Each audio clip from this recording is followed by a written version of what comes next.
No me preparé al 100%, pero bueno, gloria al Señor, porque estamos aquí. A mí me tocó predicar acerca de la segunda venida del Señor Jesucristo. Mi tema o la clasificación y la división es textual y el tipo de sermón es moral, amén. Así que vamos a hablar de la vida práctica. El título es ajustar la mente para cuando Jesucristo sea manifestado. Ajustar la mente para cuando Jesucristo sea manifestado. Me gustaría que estemos buscando en Primera de Pedro, capítulo 1, versículo 13. Primera de Pedro 1, 13. Perdón.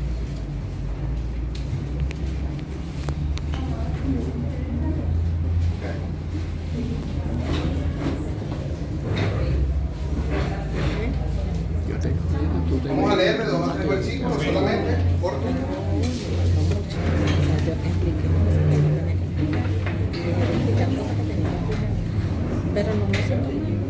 Primera de Pedro, capítulo 1, versículo 13. Dice la palabra del Señor: por tanto, ceñid los lomos de vuestro entendimiento, sed sobrios, y esperad por completo en la gracia que se os traerá cuando Jesucristo sea manifestado. Como hijos obedientes, no os conforméis a los deseos que antes teníais estando en vuestra ignorancia, sino como aquel que os llamó es santo, sed también vosotros santos en toda vuestra manera de vivir. Amén. Déjenme agarrar aire porque ya me falta el aire. Amén, mis hermanos. Bueno, el Señor, como me tocó este tema, es un tema que me gusta bastante. Realmente creo que fue un tema del Señor para mi vida porque era un tema que yo tenía muchas dudas.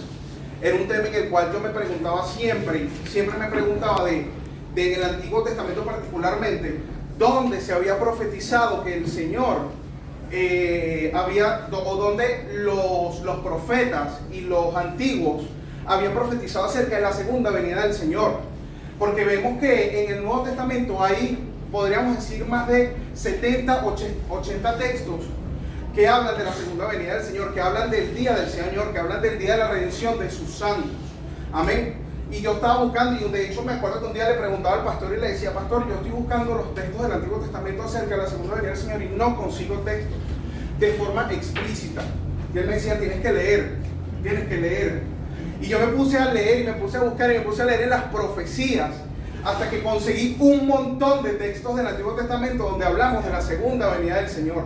No 2, 3, 4, podría haber hasta 15, 20 textos que hablan de la segunda venida del Señor en el Antiguo Testamento. Y la mayoría lo hace de forma implícita. Solo que el Señor le place revelarle su palabra es a sus hijos solamente. Amén. Cuando estuvimos nosotros estudiando aquí en la Escuela de Ministerio, estudiamos el libro de Daniel, me acordaba de ese texto. Y entonces el Señor me llevó al capítulo 12 de Daniel, que dice que en aquel día se levantará Miguel, ¿verdad? El arcángel Miguel, déjeme buscarlo. Yo me quedé sin el tiempo. Dice: en aquel tiempo se levantará Miguel, el gran príncipe que está de parte de los hijos de tu pueblo, y será tiempo de angustia, cual nunca fue desde que hubo gente hasta entonces.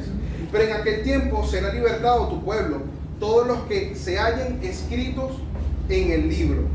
Y muchos de los que duermen en el polvo de la tierra serán despertados, unos para vida eterna y otros para vergüenza y confusión perpetua. Cuando yo leí ese texto, yo dije: Señor, qué fácil, ¿por qué me era tan complicado buscar un texto del Antiguo Testamento que hablara de tu segunda venida? Y cuando me vino este texto a la mente fue demasiado fácil. El otro texto era Joel 2, 31, 32.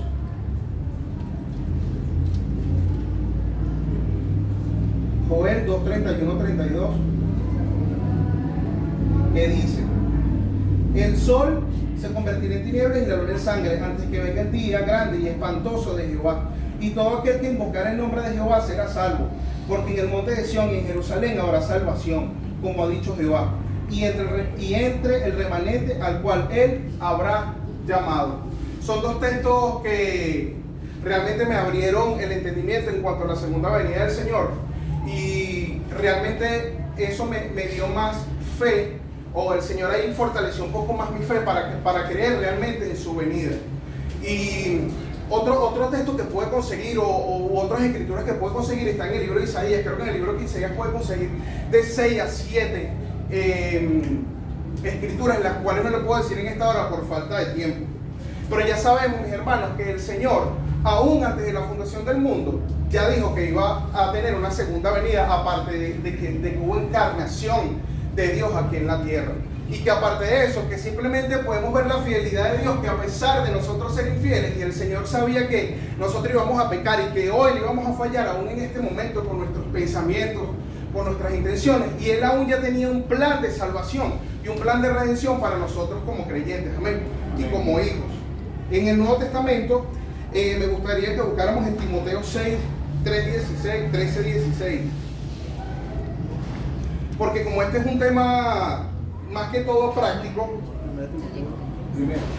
en 1 Timoteo 6, 13:16, y dice así: te mando delante de Dios, que da vida a todas las cosas, y de Jesucristo, que dio testimonio de la buena profesión delante de Poncio Pilato, que guardes el mandamiento sin mácula ni reprensión, hasta la aparición de nuestro Señor Jesucristo, la cual a su tiempo mostrará el bienaventurado y soberano, Rey de reyes y Señor de señores, el único que tiene inmortalidad, que habita en luz inaccesible, a quien ninguno de los hombres ha visto ni puede ver, al cual sea la honra, el imperio sempiterno. ¿Y qué dice? Que guardes el mandamiento sin mácula y sin reprensión. Hemos leído en el versículo que puse de base, que era en 1 de Pedro capítulo 1 versículo 13, de que el Señor nos llama a ser santos primeramente, ¿verdad? Que ser santos como Él es santo. Pero en el versículo que yo leí decía que tenemos que ser sobrios, que tenemos que tener ceñidos los lomos de vuestro entendimiento. Y por eso yo le di el título que decía que ajustar la mente para cuando Jesucristo sea manifestado. Y todos sabemos aquí lo que hemos estudiado, que ceñirse es apretarse, ¿verdad? Es apretarse la cintura, es apretarse el lomo, como quien dice. Aquí en esta hora yo les digo, mis hermanos, que es necesario que nosotros ajustemos la vida en el Señor, porque el Señor está cerca. Amén. Fíjense, dice pensar con claridad. Eso es lo primero. Ceñir los lomos es pensar con claridad. Y puse aquí en un punto que decía mente preparada, mente renovada. Se nos ha enseñado, hemos estudiado en 1000 formas Romanos 12, capítulo 1, capítulo 12, versículo 1, versículo 2, ¿verdad? Que dice: os ruego por la misericordia de Dios que presentéis vuestros cuerpos en sacrificio vivo, santo y agradable a Dios, que es vuestro culto racional. Vuestro culto racional. No os conforméis a este siglo, sino transformaos por medio de la renovación. O sea, nos transformamos por medio de la renovación de vuestro entendimiento. Y así que vamos a hacer: comprobar la buena voluntad de Dios, la cual es agradable y perfecta. La segunda venida del Señor Jesucristo nos debe traer a reflexión: vivir más para Él y menos para nosotros, que crezca Cristo en nosotros y que nosotros menguemos, porque no sabemos ni el día ni la hora, como dice la palabra del Señor. Vemos en 2 de Pedro que el Señor promete que habrá destrucción en la tierra, que la tierra será destruida, y dice: ¿cómo nosotros descuidaremos una salvación tan grande? Creo que dice así, porque hay uno que dice, pero vamos a buscar, porque ya es difícil. 2 de Pedro 2, 10, 14. 2, 10, 14. 2 de Pedro 2, 10, 14 dice: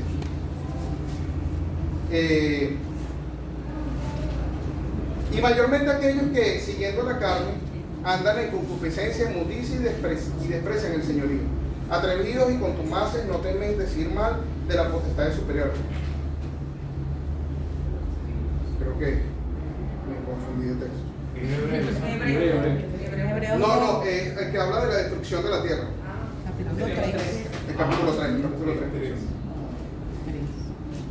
Ajá, dice: el Señor, pero el día del Señor vendrá como ladrón en la noche, en el cual los cielos pasarán con gran estruendo y los elementos ardiendo serán deshechos, y la tierra y las obras que en ellas hay serán quemadas. Puesto que todas estas cosas han de ser deshechas, ¿cómo no debéis vosotros andar en santa y piadosa manera de vivir? ¿Nosotros realmente tomamos esos textos en serio o los tomamos a la ligera? Es una pregunta que nos debemos hacer cada uno de nosotros, primeramente yo. Que a veces tomamos la vida del Señor en el camino en el que el Señor nos puso, lo tomamos a la ligera.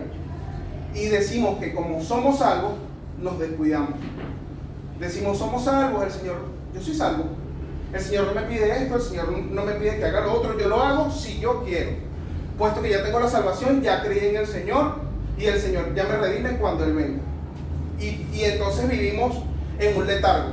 Soy cristiano, voy a la iglesia, me congrego, tengo comunión con mis hermanos, pero no hay una profundidad espiritual, no hay una búsqueda en el Señor y no hay un verdadero conocimiento experimental, como el Señor nos enseña, como nuestro pastor nos ha enseñado. Y somos una iglesia que tiene una fe inquebrantable, se puede decir, tenemos bastante fe, pero nos falta algo, a todos nos falta algo, nos falta más consagración, más entrega al Señor. Porque el sistema, el mundo y nuestra naturaleza nos ha cubierto realmente. Efesios 5, 15 al 17.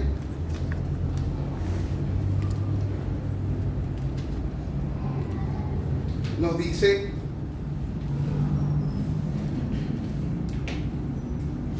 mirad pues con diligencia cómo andéis, no como necios, sino como sabios, aprovechando bien el tiempo, porque los días son malos.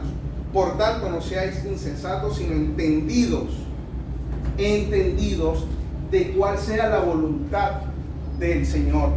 Ajustar nuestra mente, porque nuestras acciones vienen desde la mente. Accionamos es por lo que tenemos en la mente. Se dice que eres como piensas, o haces lo que piensas, y es así, es una realidad. El segundo punto dice dominio propio, negarse a sí mismo, ser sobrios. Traducción: negarse a sí mismo, tener dominio propio de nuestras acciones, de nuestras expresiones, de nuestra personalidad, de nuestro temperamento, de nuestro carácter. A veces yo antes decía: Señor, pero no quiero salir de mi casa. No quiero salir de mi casa porque no siento que si digo algo, si actúo, si miro, voy a pecar. ¿Verdad? Porque la palabra del Señor es dura, tiene su exigencia para con nosotros los creyentes. Pero después el Señor me recordó y me dijo: tú no eres cualquier persona, tú eres mi hijo. Dice la palabra del Señor que a los que creyeron en su nombre les dio potestad de ser hijos de Dios. Y un padre quiere que su hijo sea un modelo. O ustedes como padres no les exigen a sus hijos. El Señor a nosotros nos exige. Y más el liderazgo que está aquí. El liderazgo que está aquí tiene que dar ejemplo en todo, no en una sola cosa. No es solamente predicar, no es solamente enseñar, porque esos son dones, esos son talentos. Fuimos llamados para eso. Pero es en frutos dignos de arrepentimiento. Así le decía el Señor a los fariseos, Juan el Bautista a los fariseos. Frutos dignos de arrepentimiento es lo que busca el Señor. Y el último punto habla de la esperanza, porque dice esperar en la gracia, ¿verdad? El texto dice esperar por completo en la gracia que se os traerá cuando Jesucristo sea manifestado. Todavía no lo hemos logrado por completo, ¿verdad? Pero vamos hacia allá. Y me gustaría que buscaran rápido para culminar 1 Juan 3:2-3, que dice: amados, ahora somos hijos de Dios y aún no se ha manifestado lo que hemos de ser. Pero sabemos que cuando Él se manifieste seremos semejantes a Él, porque le veremos tal como Él es. Lo vamos a ver, hermanos, lo dice la palabra del Señor, y la palabra del Señor no miente, como decía nuestra hermana Correa. Y que los antiguos, ellos no creían en la palabra por escritura, sino que Dios lo habló, Él lo dijo y ahora nos lo está diciendo. Y debemos buscar esa voz audible del Señor que nos confirma la palabra del Señor. Y todo aquel que tiene esta esperanza en Él se purifica a sí mismo, así como Él es puro. Por eso la invitación hoy es primeramente a mí y a todos mis hermanos, a entregarnos más al Señor, a dedicarnos más al Señor, a aprovechar estas clases, a aprovechar el conocimiento que tenemos. Porque la palabra del Señor dice que el conocimiento envanece. Como dice también el apóstol Pedro en su segunda carta, añadid a vuestra fe a virtud, ¿verdad? Que nuestra fe, lo que creemos, Añadir buenas obras, eso es virtud, cosas buenas. A nuestra virtud, conocimiento, que es lo que estamos logrando hasta ahora, gracias al Señor y gracias al pastor, que ha tenido ese deseo de enseñarnos y de preparar un liderazgo para que no predique aquí, porque esto es un campo muy limitado, es para llevar afuera lo que hemos aprendido aquí, porque aquí ya todos sabemos, es para sacar todo este conocimiento hacia afuera, conocimiento, dominio propio, humildad, ser humildes, no creernos que sabemos mucho, o que tenemos mucho conocimiento y realmente no lo practicamos. Al dominio propio, paciencia, saber esperar en el Señor las cosas que anhelamos, y sobre todo que anhelamos en el Señor, porque yo anhelo muchas cosas en el Señor, tengo muchos sueños en el Señor. Si deseo predicar un domingo en la iglesia, si deseo dar clases en un salón, deseo muchas cosas. Y añadir a la paciencia piedad, dedicación al Señor, y a la piedad afecto fraternal, soportarnos, amarnos, vernos con amor, aunque a veces, ¿por qué pasa esto? ¿Por qué tiene que ser así? Yo me lo pregunto, ¿por qué fulano es así, si es cristiano, si es cristiana? Amarnos porque el Señor, cuando le vamos a dar excusa, Señor, pero es que se molestaba por nada, Señor, pero es que era maleducado, y el Señor no importa, yo te lo dejo pasar. No, amor, que es el final de todo, mis hermanos. Dios le bendiga. Amén.